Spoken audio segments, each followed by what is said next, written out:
Wala nang maraming paligoy-ligoy pa, diretso sa punto na. Maiksi lang ang komentaryo, pero diretso sa punto. Maraming kuro-kuro, may tiwali, may totoo. Dito, sa puntong diretso tayo. Punto, diretso. Ito pa ngayon mga kabunyog, mga kababayan. May bago pang dineclare si Congresswoman Beatrix Luistro sa press con kanina. Ito mga kabunyog. Sabi ni Congresswoman Beatrix Luistro, ang kailangan na botoan niya, ang kailangan na lang na boto para makonvict si Sara ay hindi na 16. Hindi na umano 16, mga kabunyog. Yan ang paninindigan ni Congresswoman Beatrix Luistro. Sabi ni Congresswoman Beatrix Luistro, ano na lang, 15. Yan tingnan nyo mga kabunyog. Luistro, required votes para mapatalsik si VP Sara, dapat 15 na lang. Yan. Po sa gilid. Kung sabi ni Senator Lacson, only the prosecution and the defense can make a motion to reduce the threshold of 16 votes to convict an impeachable officer, in this case, Vice President Sara Duterte. Does the House prosecution team intend to make such motion para bawasan yung threshold na 16 votes to convict?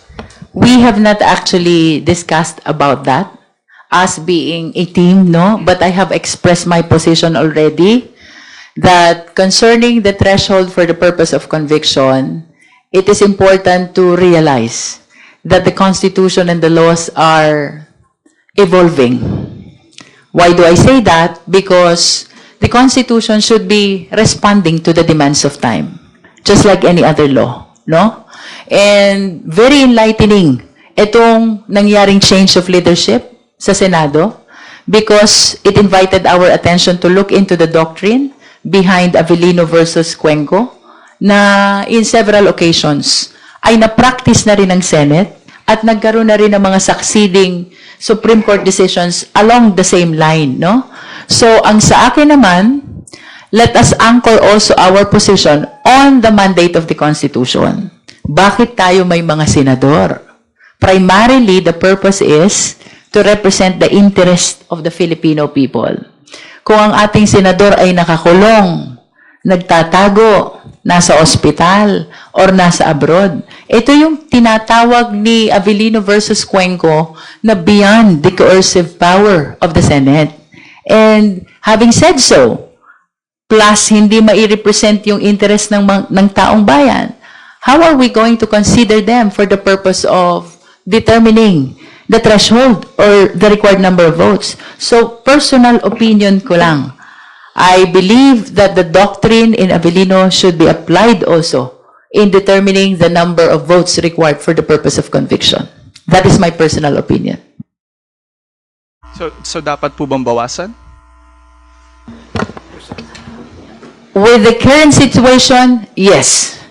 The same way that it was reduced in the election of Senate President pro tempore and the rest of the chairwomen of the different committees of the Senate.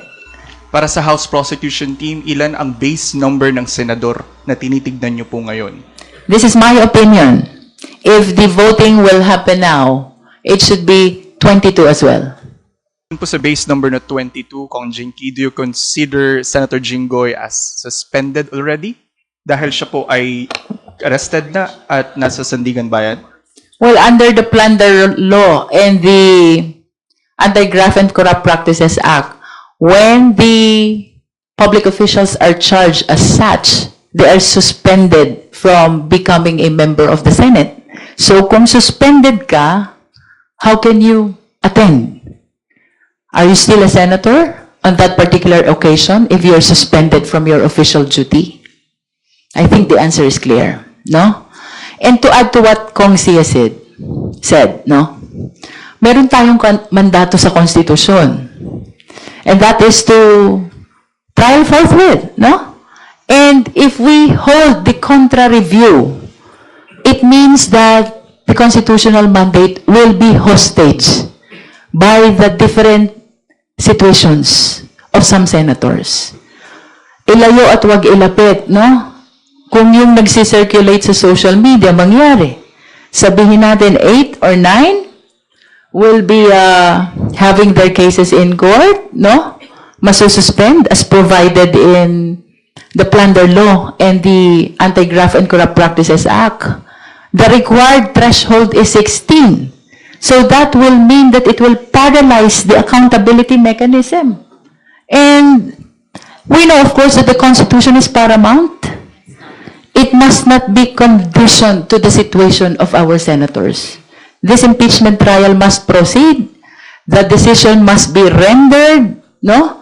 And the threshold must be fixed depending on the current situation of our Senate. Kaugnay niyan, ma'am, sabi ni Senator Lacson, sakaling umabot ng 9 na senators yung makulong, 15 silang matira, hindi na raw matutuloy yung trial kasi paano nga man magko-convict kung kailangan ng 16 votes. Ang suggestion po niya, magfa-file ang impeachment court sa Sandigan Bayan ng leave of court para payagan yung mga nakakulong na senador na dumalo sa trial. Do you agree, ma'am, doon sa kanyang suggestion?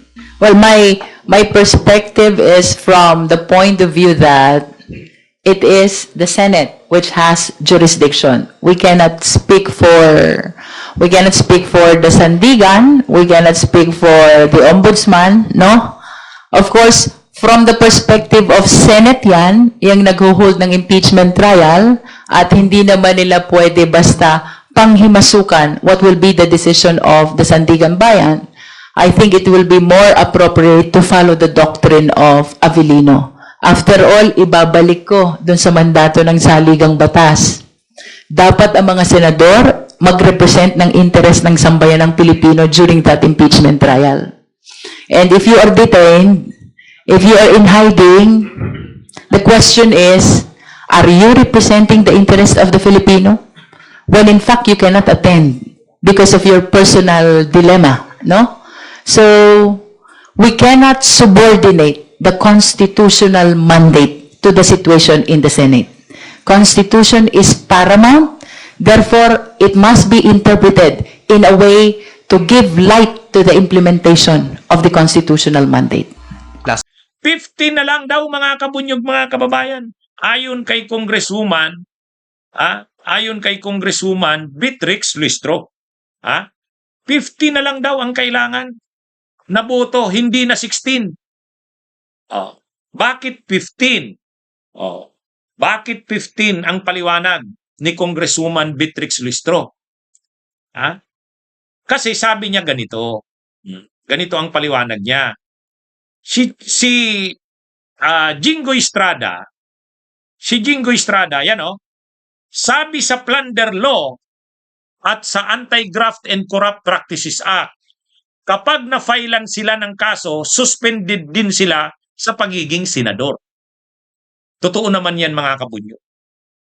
Ang ating Anti-Graft and Corrupt Practices Act at saka ang ating Anti-Plunder Law nakalagay doon, kapag ang isang public official ay nakasuhan, kaso lang hindi pa convicted, nakasuhan lang, nakasuhan sa korte, hindi sa DOJ, hindi sa piskal, sa korte.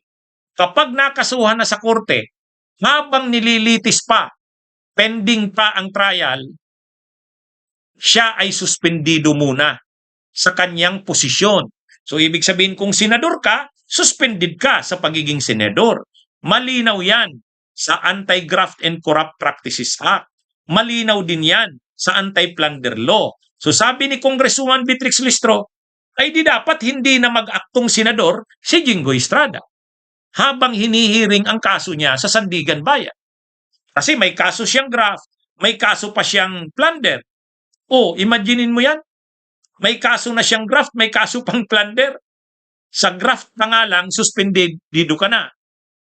May plunder pa. Pareho doon sa dalawang batas na yon, anti-graft at saka anti-plunder law, pareho dyan sinasabi na ang isang public official, kapag may kaso ng anti-graft, ng anti-plunder law, suspendido. So kung suspendido si Jinggoy, hindi siya dapat ibilang na senador. Hindi siya dapat i-count na aktibong senador. So sabi ni Congresswoman Beatrix Listro, dapat 23 lang ang senador. Kung 23 lang ang senador, ang 2/3 niyan ay 15. Kaya sabi niya, sa totoo lang, dapat 15 lang. O yan ang sabi ni Listro. Required votes para mapatalsik si VP Sara, dapat 15 na lang.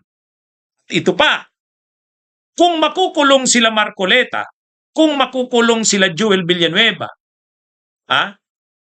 at kung halimbawa si Chis Escudero matuluyan pa rin, ay lalong bababa na kasi 22 na lang or 21 kung ang senador ay di 40 na lang. Kaya mayroon pang lumalabas na hindi, 14 boto na lang para mapatalsik si VP Sara. Yan mga kabunyog, 14 na boto na lang. Kasi kung hindi na lang si Jinggoy ang makukulong, kung halimbawa si Villanueva o si Marcoleta makukulong, ay di suspendido din sila. O di dapat hindi na sila i-count. Kaya yung 2/3 of all members of the Senate, 2/3 of all members of the Senate, ang all members of the Senate, yung active. Yung suspendido, hindi ka dapat counted kasi kung suspended ka nga eh. Di ba? Mga kabunyog, mga kababayan, yan ang paliwanag ni Congresswoman Beatrix Listro. Kaya, kung madadagdagan pa ang makukulong, halimbawa si Marcoleta makukulong, masususpendi rin yan. Pag nasuspindi yan, nasuspindi si Jinggoy, kung 22 na lang ang senador o 21. O di ang na lang yan, 14, 2/3 na ang 14. Kaya darating ang sabi ni Congresswoman Beatrix Listro, kailangan niyang i-consider na ang kakailanganing boto para makonvict si Sara ay mababawasan. Pwedeng 15 or 14, hindi na 16. So yan mga kabunyog, mga kababayan. Dapat i-stop ang salary kasi suspended ka eh. Suspended yun.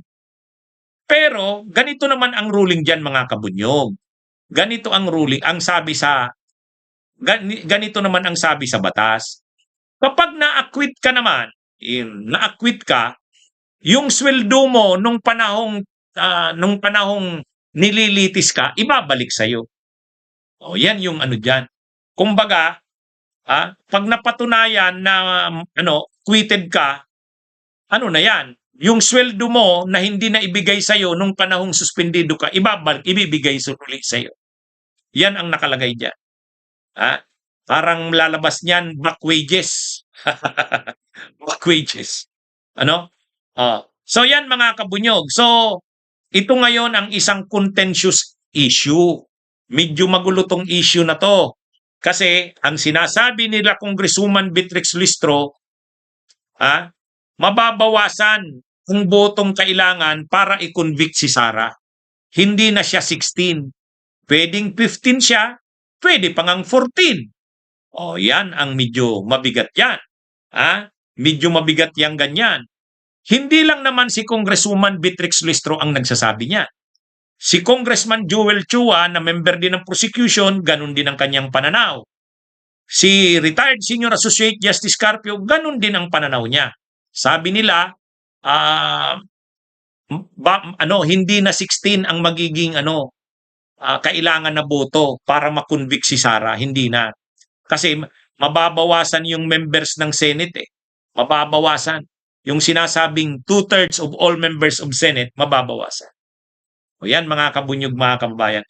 Na ito? Kumbaga, yan yung Pero siyempre, si Jinggoy Estrada naglabas na ng statement.